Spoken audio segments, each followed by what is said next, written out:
যাজ্ঞসেনীর খুলছে শাড়ি, টানছে ধরে দুঃশাসন।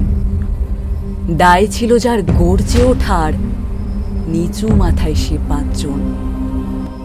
দুর্যোধনের নগ্ন রূপ, ইঙ্গিতে তার ধর্ষকাম।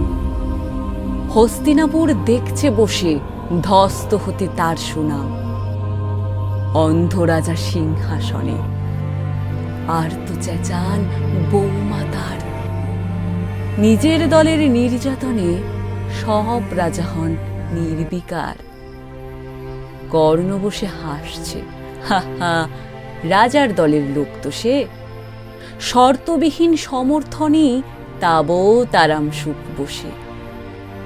ভীষ্ম, দ্রোণ, কৃপ, নীরব, সরকারি লোক হাজার হোক, রাজার কথাই তোমার কথা, তুমি যখন রাজার লোক। খল শকুনি দেখছে সবই, বস্তুত সে ধ্বংস চায়। ঘরের মাটি লাল হয়ে যাক দেশ বিভাগের যন্ত্রণায়।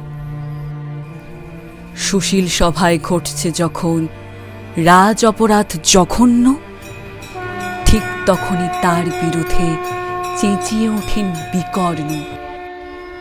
বিকর্ণ নন কেউ কেটা লোক, 100 ভাইয়ের 1 জনা। তেমন করে এর আগে কেউ তার কথাটাই জানতো না। যৌতুগৃহে কাড়েননি রা, অন্তত তা নেই লেখা। ভীমকে যখন বিষ খাওয়ালো তখনও তার নেই দেখা। কিন্তু যখন প্রকাশ্যতেই কাড়ছে নারীর আপ্রুকেও, স্তব্ধ জিভের চুপ সাগরে বিকর্ণ হন একলা ঢেউ।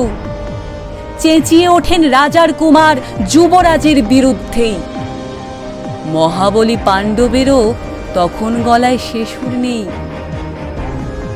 রাজাও যখন নীরব থেকে সায় দিয়ে যায় ধর্ষণে, ঠিক তখনই সমস্ত চোখ বিকর্ণদের স্বর শোনে।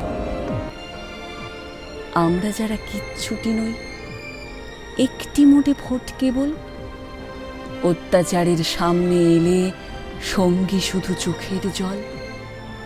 পোষ্যভাবে যাব না চেবাই, অন্ধ এবং নিকর্ণ।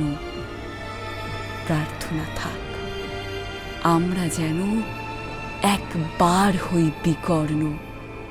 প্রার্থনা থাক আমরা যেন একবার হই বিকর্ণ।